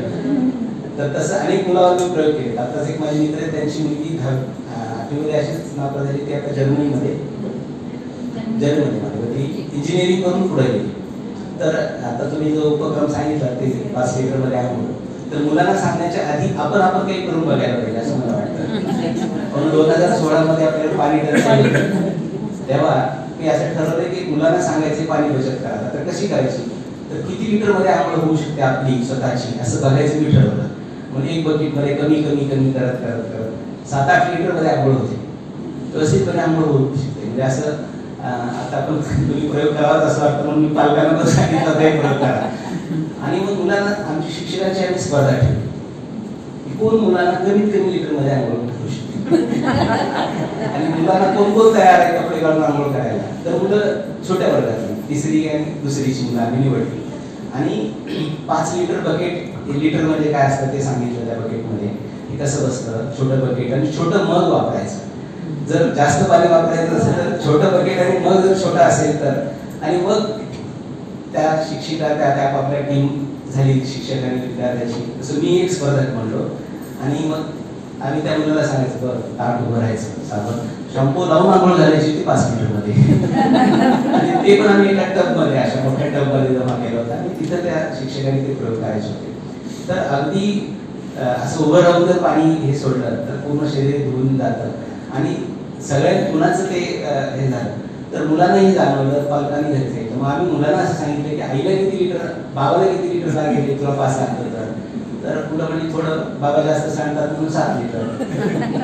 आईला किती लागेल तर 9 लिटर. का बरं, आईला केस धुवायचे असतात त्याला जास्त पाणी लागतं. म्हणजे अशी आमची प्रार्थना सभा असते. त्याच्यामध्ये मुलांना प्रश्न विचारणं, त्यांना विचार करायच्या संधी देणं आणि तिथून म्हणजे कुठलं तरी अभ्यास गाणी पाठ असंच अपेक्षित नाही. तर त्यातून मुलांनी किती लिटर पाणी बचत केली असा आम्ही हिशोब केला आणि मग ह्याचं पाणी कुठं वापरता येईल, झाडाला कसं घालता येईल या अशा पद्धतीनं. तर आम्ही बाहेर आमच्या शाळेचं बोललो त्यावेळेला 30 लाख लिटर आमच्या शाळेने पाणी वाचवलं असा हिशोब मांडला. आणि दुसरा भाग असं केला की एक टँकर किती रुपयाला मिळतं, 600 रुपयाला एक टँकर. तर एवढ्या टँकर कधी विक्री करतो, तर आपण किती रुपयाचे पाणी वाचवलं असं मुलांना हिशोब वगैरे करायचं. तर मुलांना का आपण हे करतोय जर सांगितलं तर मुलं छान लागतात. म्हणून संगीत आमच्या प्रकल्पामध्ये विशेष करून माझे वडील संगीत करते, माझ्या दोन्ही बहिणी संगीत विशारद आहेत, मलाही तबला वाजवता येतो आणि म्हणजे आमच्या घरामध्ये म्हणजे आजोबाई कीर्तन वगैरे करायचे, त्याच्यामुळे संगीताचं वातावरण तर आध्यात्मिक वातावरण होतं.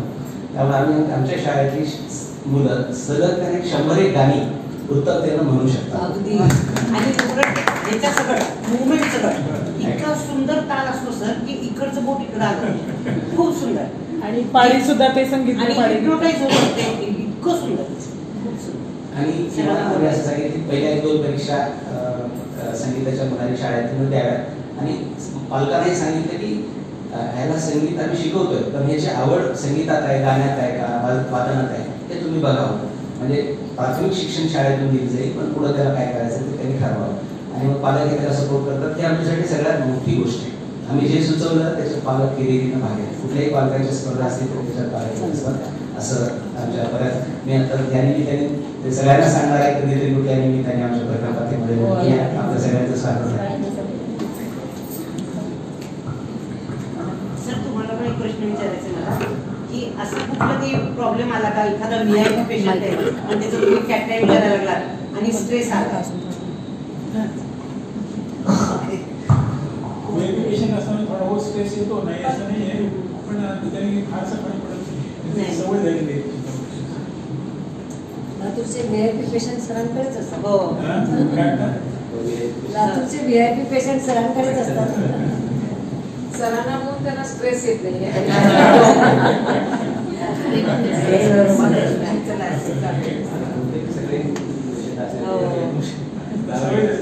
अगोदर डोळ्याचे डॉक्टर म्हणजे राम पाटील एवढंच होतं, समीकरणच होतं.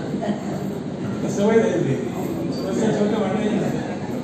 मी नरहरे सरांविषयीचा एक प्रसंग सांगते. माझ्याकडे एक पुजारी होते. माझ्याकडे एक पुजारी होते आणि 8वीत त्याला नरहरे सरांकडेच क्लास लावायचा पण त्याच्याकडे पैसे नव्हते. मला म्हणाला ताई तुमची ओळख आहे तुम्ही काय करणार. मी सरांना एक फोन केला, सर म्हणाले पाठवून द्या. नंतर मी विसरले, सरही विसरले.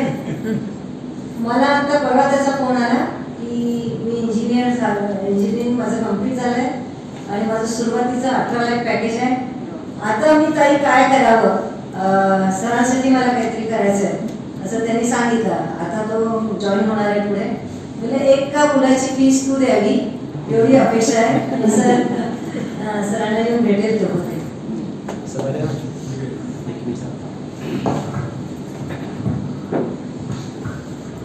आपला ह्याच्यात येतं ना ते बसते काही सांगून तर असं दरवर्षी बऱ्याच मुलांना म्हणजे जर आई घेऊन आली आणि याच्या वडील दारू पितात आणि आमच्याकडे लक्ष देत नाहीत असं म्हणल्याबरोबर ती फीस सवलत मिळते. विशेष करून शेती करणारे पालक असतील तर त्यांना आणि विशेष त्या मुलांसाठी अंडरलाईन केलं जातं माझ्या रजिस्टरमध्ये या मुलाला मी भेटणं जास्त वेळा आवश्यक आहे अशा पद्धतीचं. तर असं खूप मुलांना फीसमध्ये सवलत दिली जाते. एक उदाहरण म्हणून मुद्दाम सांगतो की माझ्या क्लासमध्ये एक आमच्या क्लासमध्ये 5वी 6वी 7वीच्या आमचे काही शिक्षक शिकवत होते. त्याच्यामध्ये एक मुलगी यायची. तिची आई मला भेटायला आल्या आणि सर एवढी फीस आहे 6,000 रुपये फीस आहे त्या तिन्ही विषयाची मिळून. तर आता मी काय करतो मी भांडे घासते धुणी घासते. मग मी म्हणालो की ती नेहमी भरा. मग आता नेहमी भरते ते मी कशी भरू तर महिन्याला भरा. आणि मुली मी असं बोलत सहजतेनं ती दिसताना असं त्या आत्मविश्वासपूर्वक बोलत होत्या मग करू शकते असं. तर मग महिन्याला 500 रुपये भरा. तर त्या महिलेने महिन्याला 500 रुपये भरा. बरोबर 1 तारखेला जाऊन देणार म्हणजे देणार. 2 वर्ष झाली, 5वी झाली 6वी झाली 7वी येताना किती सिन्सिअरली महिला भरते. आमच्या ऑफिसमधून ते अशोक सर असतात त्यांनी सांगितलं की फारच सिन्सिअरली भरते. मग तुम्ही भेटायचं ठरवलं तुम्ही नेमकं किती ठिकाणी भांडे घासता मग असं. तर माझ्या क्लासेसच्या जे विद्यार्थी फी भरतात अशा पालकांच्या घरी त्या भांडे घासत होत्या आणि त्या मुलांचा खूप चांगला अभ्यास बघून त्यांना इथंच घालायचं. आणि म्हणून मला हे लक्षात आलं की तुम्ही किती ठिकाणी मग तुमचं वेळापत्रक कसं आहे. मग सकाळपासूनच तिने वेळापत्रक तिचं सगळं सांगितलं. अरे बापरे. मग आम्ही असं ठरवलं की ह्या मुलीला आमच्या शाळेत प्रवेश देता येईल मोफत फीसवर चालणारी शाळा आणि तिला आम्ही आमच्या शाळेमध्ये प्रवेश दिला. आई दोन्ही भांडे घालत ती पण मुलगी तिला आईला मदत करायला वेळ सुट्टीमध्ये आई दोन्ही मुली राहते. तेजस्वी तरडे मुलीचं नाव. आणि त्या मुलीला शाळेने सगळ्या प्रकारची मदत केली आणि पालक तिचे नव्हते, पालक हयात नव्हते, पालक कॅन्सरने वारले खूप हे मुली लहान असताना. तर त्या मुलीने आमच्या प्रकल्पामध्ये 98% मार्क घेतले. तिला शाहू कॉलेजमध्ये आम्ही प्रवेश मिळवून दिला आणि तिथे पालकत्व म्हणून मी किंवा अशोक सर आम्ही त्यांना भेटायला जायचो. ती KM मध्ये आता फायनल वर्षामध्ये शिकते. पण जेव्हा तिची 12वीची बातमी आली की तिने एवढे मार्क घेतले, आता तिला पुढच्या शिक्षणात जायचं, 24 तासांनी 10वीमध्ये असताना ती बातमी दिली. आणि मला बाबूराव मार्लापल्ले जे माझी जज होते लातूर जिल्ह्यातले कामापूर भागातले, त्यांनी माझा म्हणजे आमच्या शाळेचा नंबर मिळवला. लातूरच्या जिल्हा न्यायाधीशांना फोन केला की अशी अशी शाळा आहे तिथं, तुम्ही त्यांची माहिती घ्या की मला त्या मुलीला काही मदत करता येईल का. आणि मग मलाही फोन आला आणि त्यांनी मी ती सगळी असा प्रवास आता तुमच्यासमोर सांगितलं तसा, तर त्यांनी असं सांगितलं तिला मेडिकलचं कुठल्याही शिक्षण पुढचं करायची जबाबदारी माझी. थोडा मोठा लांब पर्यंत त्यांनी मेसेज माझ्याकडे दिला, हे केलं तर एवढा खर्च येईल, ती मी करायला तयार आहे, पुढे स्पर्धा करायला वाटली तर करायला तयार आहे. आणि आता म्हणजे आमचा वर्षभरात फक्त त्यांना एकदा कधीतरी कुठल्या निमित्ताने संवाद होतो, पण महिन्याला तिच्या अकाउंटमध्ये 10,000 रुपयापेक्षा जास्त रक्कम, म्हणजे मला ते जास्त देत असेल ते आम्ही पण कधी विचारलं नाही, पण तेवढी रक्कम ते आजही त्या मुलीला देतात. तसं त्या मुलीचा दुसरी तिची मुली होती ती तिच्यापेक्षा लहान होती, पण तिलाही मेडिकलच करायचं होतं. म्हणून 1 वर्ष तिला रिपीट केलं. आम्ही म्हणालो त्या दुसरं काहीतरी कर, BSc कर. पुन्हा दुसरंही रिपीट केलं, पण आईची पण इच्छा होती. तर त्या मुलीनं आमच्या शाळेत असणाऱ्या तेजस्वी तरडे का डॉक्टर व्हायचंय, तर माझे वडील कॅन्सरने गेले म्हणून मला डॉक्टर व्हायचंय असं सांगितलं. तर तिची बहीण आहे ती छोटी, तर ती दुसऱ्या रिपीट नंतर ती मेडिकलला लागली. तर मार्लापल्ले सरांनी सांगितलं तर तिचाही खर्च निघाला, म्हणजे अशी पण बाहेर माणसं आहे, पण त्याचं फार आपण आम्ही असं नाव घेणं वगैरे कमीत कमी वेळा करतो किंवा त्या पाल्याला आपण मदत करतात. सरांचं असं म्हणणं होते, माझं फार असं हे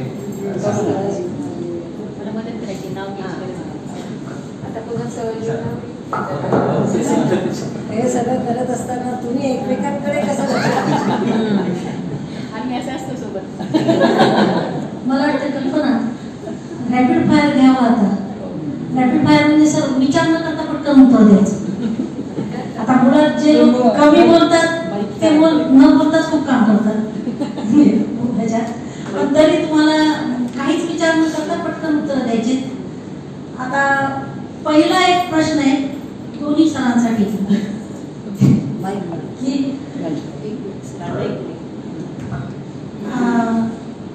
मॅडमचा आवडता पदार्थ कोणता आहे? विचार न करता पटपट, वेळेचं बंधन नाही ते.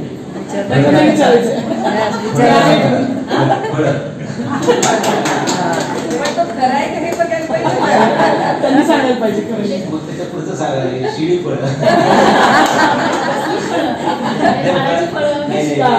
वरण फळ,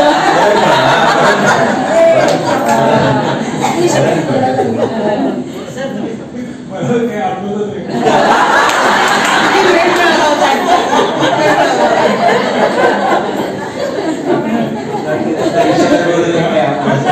चांगले आहेत काय कशाचं आहे मानत नाही. आता शिवून नाही ऐकून घेणार सर असं. ही जबाबदारी माझी नाही का? दोन्ही मॅडमला प्रश्न आहे की सरांना अजिबात न आवडणारी गोष्ट कोणती? खाण्यातलं तर झालं, न ऐकले, न आवडणारी कोणती गोष्ट? न ऐकणं, म्हणजे माझंच ऐकलं. त्यांना मोठ्या आवाजात बोललेला आवडत नाही. आवाज असा न्यूट्रल राहावा असं नेहमी वाटतं. कधीच मोठा आवाज करून बोलले त्यांना वाटतं की भांडायचं, आवाज मोठा नाही आवडत. पण उत्तरामध्ये दोन्ही मॅडम शब्द यांची सगळी कुंडली माहिती आहे. मोठा आवाज ऐकल्यानंतर तुम्हाला काय काय करा वाटतं? विषय एवढा मोठा बोलण्याचा नव्हता, छोटा होता. रॅपिड फायरला तुम्ही सांगू शकता? आम्ही पुढचा प्रश्न लांबवतो, थोडा वेळ थांबतो. एवढं पुरेसं आहे. अजून आवाज वाढायचा. आता सगळ्यांसाठीच एक प्रश्न आहे की एकमेकांचे वाढदिवस आणि लग्नाचे वाढदिवस कोण कोण विसरतं? वाढदिवस, लग्नाचे वाढदिवस कोण कोण विसरतो? हात पटकन वर करा. विसरतात का लक्षात येत नाही? विसरत नाही. वा वा वा. आणि मग नराळे सर त्याचं नियोजन कसं करतात? विसरल्यामुळे नियोजन यासाठी होतं की कोणीतरी बऱ्याच वेळा असं होतं की सकाळी मेसेज वगैरे पाठवला, अरे बाबा त्याबद्दलचा रुसवा काढायचं. एकतर असे वाढदिवस वगैरे साजरे करण्याची आमच्या दोघांची पद्धत वेगळी आहे.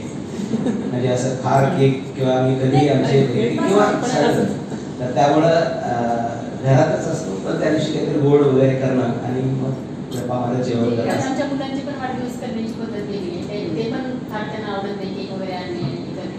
तर मला वाटते की मुलांना औषध वगैरे करावं, पण त्यांना असं वाटत नाही, राहिलं तरी काय अडचण नाही असं त्यांचं म्हणणं असतं. त्याच्यामुळे साधेपण असतो. मला लक्षात राहतात म्हणून मी विश करते, यांना लक्षात राहत नाही तरी काही मिळत नाही आमचं असं. आता परत दोन्ही सरांसाठी प्रश्न आहे. मॅडमचा आवडता छंद कोणता आहे? छंद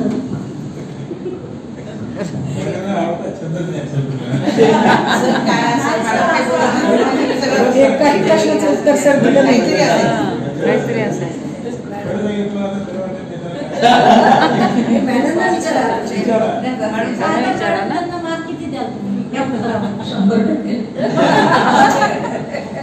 नाही काहीतरी व्हाईट फ्लॅग घेतला, व्हाईट फ्लॅग घेतला शांती देतो. मॅडमना 3 छंद मला प्रामुख्याने दिसतात. जुनी गाणी ऐकणं, पुस्तक वाचणं आणि झाडामध्ये रमणं. झाडामध्ये रमलं तर आमच्या घरामध्ये जे गार्डन वगैरे आहे त्याच्यात मी प्रेक्षकाच्या भूमिकेत जातो आणि मात्र सुचवतो इथं हे असं असायला पाहिजे, एक झाड असतं तर खूप छान झाड असतं. त्यावेळेला मला लगेच लक्षात येतं काहीच करायचं नाही, लगेच सुचवायचं हे काही बरोबर नाही. पण झाडामध्ये जर ती रमली, म्हणून आमच्या दोघांच्या प्रवासामध्ये आम्ही कुठेही बाहेर गेलो तर आमच्या डिकीमध्ये काहीतरी झाडं असतीलच किंवा पुस्तकं तरी असतीलच. असं आमच्या आल्याबरोबर कर्मचारी लगेच ते काढायला येतच असतात, काहीतरी झाडं किंवा पुस्तक किंवा कुंड्याला त्या कुंड्यात तरी काहीतरी असलाच पाहिजे. असं म्हणजे जणू काही ठरवल्यासारखं आहे आणि त्यावेळेला आम्हाला भेटत पण जातात. तुमच्या चौघांमध्ये दोघा लोकांचं आवडतं ठिकाण कुठले प्रवासाचं?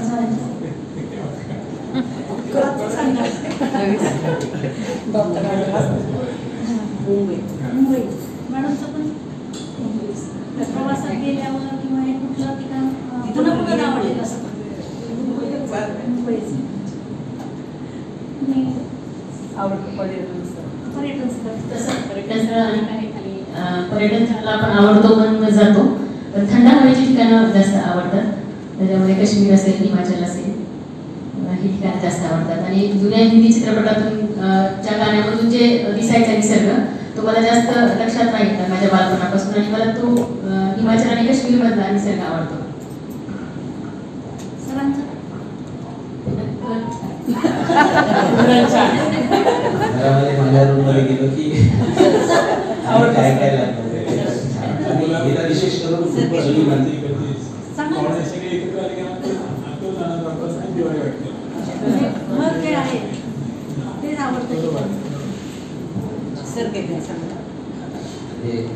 जुनी मंदिरं तिथं रमणं बऱ्याच वेळा होतं. हेमाडपंथी मंदिर किंवा असं काही शिल्प असेल तर ते आणि कुठलंही ठिकाण आम्ही बघायचं ठरवलं तर त्याचा अँगल आमच्या दृष्टीने लावून त्याला भारी समजत राहतो असं होतं. मग शेतामध्ये गेलं तर शेतामध्ये पण रमायला आवडतं. मला विशेष करून शेतामध्ये जास्त जायला आवडतं.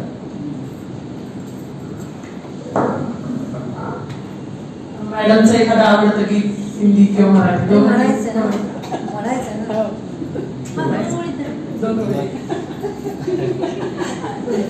सर घाबरले.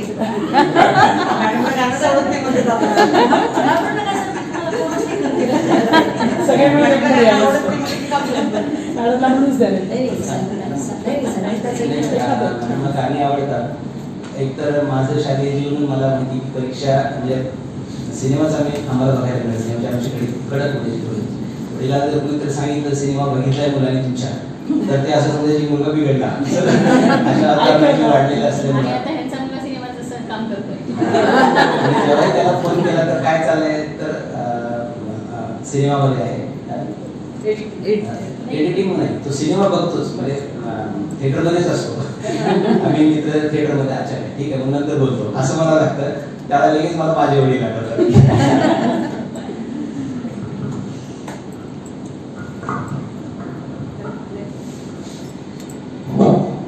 खरं सांगू का की इतकं सगळं आयुष्य गडबडीत आणि ह्याच्यामध्ये गेलं की असं पर्यटन किंवा ते अशा गोष्टींना खरंच वेळ नाही मिळाला. आणि आता कंटाळा यायला लागला, आता नको वाटतं जेव्हा जायचं तेव्हा गेलं तरच त्याच्यात मजा असते. आणि आता माझी तब्येतही ठीक आहे आणि मला एक सगळ्यांना सांगायचंही आहे की सरांनी एक खूपच मोठं काम केले त्यांच्या आयुष्यात, मला किडनी दिली.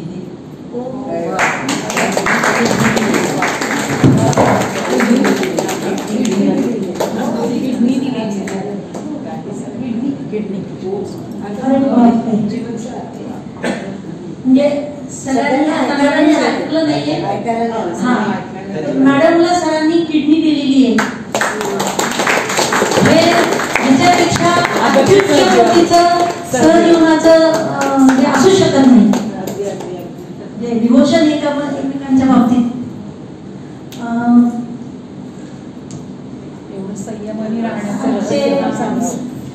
आदरणीय दोन्ही सन्मानी आपल्या प्रोफेशन मध्ये आणि सहजीवनामध्ये अत्युच्च शिखर गाठलेले हे दोन्ही दंपती आपल्याकडे आले आज. त्यांनी आपल्याला व्यवस्थित वेळ दिला. आपल्याला त्यांना न विचारण्यासारखे प्रश्न पण आपण त्यांना विचारले, पण त्यांनी खूप मनमोकळेपणाने उत्तरं दिली. याबद्दल त्यांचे धन्यवाद मानावे तितके कमी आहेत. पण तरी माझा एक शेवटचं आहे की त्यांनी आमच्या ह्या प्रेक्षकांना मेसेज काय द्यायचा ते थोडक्यात मेसेज द्यावा. दोघांनी पण बोलून द्या आणि त्यांनी पण दोघांनी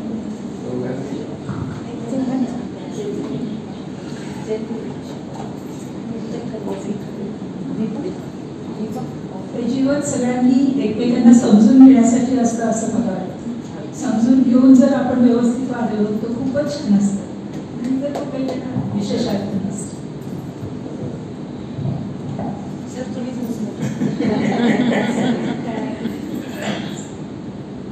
घरात आई वडिलांचा रोल महत्वाचा असतो.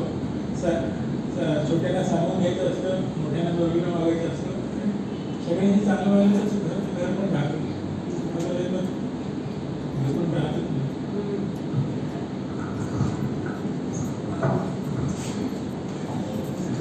संदेश काय आमचं असं मोठं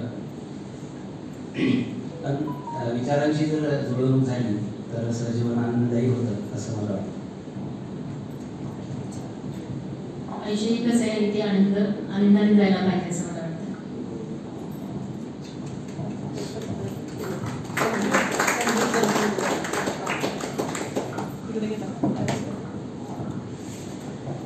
एकाएकी अवघड जबाबदारी आली या सगळ्यांचा सांभाळ करण्याची. खरं म्हणजे गेल्या तासभर झालं आपण किती छान एकदम ज्याला म्हणतात की खूप सहज सोपे पण खूप उंच अशा लोकांच्या समवेत आपण आलेलो आहोत. खऱ्या अर्थानं यांचं सहजीवन परस्पर पूरक आणि परस्पर अवलंबित असं हे सगळं आहे. तसं पाहायला गेलं तर ही लोक म्हणजे इतकी नम्र आहेत की इतकं मोठाले काम करू सुद्धा या चौघांच्याही बोलण्यामध्ये असं कधी येत नाही की आम्ही असं केलं किंवा आम्ही असं एकमेकांसाठी त्याग केला. हेच खरं सुखी सहजीवन आहे. आणि अशा सुखी सहजीवनाचीच आत्ताच्या या परिवर्तित समाजामध्ये खूप गरज आहे. म्हणजे सरांनी जेव्हा म्हणजे मॅडमनी सांगितलं की खूप त्यांनी मोठं काम केलं, मला किडनी दिली, किती सहज सरांच्या तोंडून शब्द निघाला नाही. म्हणजे आपल्यापैकी आपण लातूरकर असून आणि अनेक जण त्यांच्या प्रोफेशनचे असून सुद्धा त्यांना सुद्धा माहिती नाही इतकं आहे सायलेंट. म्हणजे जे काही आहे त्याचा सहज स्वीकार आणि सहज देणं हे किती सुंदर. तसंच या दोघांचंही जीवन एखाद्या कार्याला वाहून देणं, एखादी संस्था बनवणं आणि पूर्ण समर्पित प्रभावित होणं अवघड आहे. अवघड आहे अशासाठी की जेव्हा विशेषतः पती पत्नीपैकी एखादा ध्येयवेडा असतो, त्या ध्येयाला वाहून देणं हे त्याच्या जेव्हा सहचर्याचं काम असतं ते सुद्धा सोपं नसतं. पण अतिशय सहजपणे या चौघांचे जे सहजीवन आहे हे खरोखर आपण भाग्यवान आहोत की इतक्या सहज सोप्या शब्दात आणि त्यांच्या कृतीमधून आपल्याला त्यांचं सहजीवन दिसलं. आणि 15 मेचा हा जो कुटुंब दिवस आहे तो खऱ्या अर्थाने आपण साजरा केला असं निश्चितपणे वाटतं. आम्ही तुमचे म्हणजे आभार मानण्याच्या ऐवजी तुमच्या ऋणातच राहू इच्छितो. धन्यवाद कुमुदताई. खरोखरच आपण 1 तास झालेली मुलाखत ऐकतो आहोत. एकदम घरगुती वातावरणात सगळं चाललेलं होतं. सगळ्यांच्या चर्चेमधून प्रश्न विचारणाऱ्यांच्या ह्याच्यातून ही एकदम प्रांजळ मुलाखत वाटली मला. आणि यांच्या ह्या चौघांच्या विचारातून असं मला इथेच एक सांगावं वाटतं. ते विचारोळीमध्ये माझ्या सांगते. बघायला गेलं तर आयुष्य हे खूप सोपं असतं. बघायला गेलं तर आयुष्य खूप सोपं असतं. जगायला गेलं तर दुःखातही सुख असतं. चालायला गेलं तर काट्यातही फुल असतं. तोंड द्यायला गेलं तर संकटही क्षुल्लक असतं. वाटायला गेलं तर कष्टातही समाधान असतं. वाचवायला गेलं तर अपयशही सोपं असतं. हसायला गेलं तर आपल्यावरही हसता येतं. बघायला गेलं तर यशस्वी सहजीवन ही तितकं सोपं नसतं.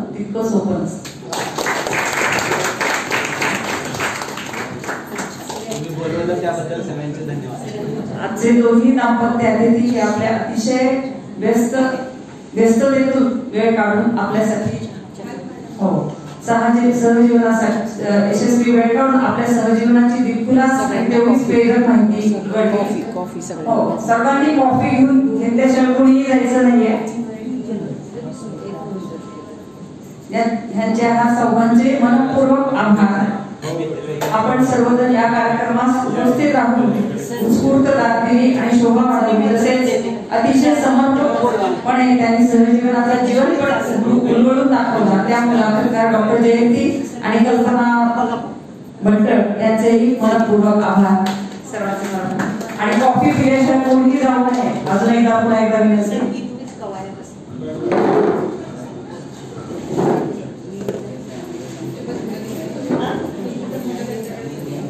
बंद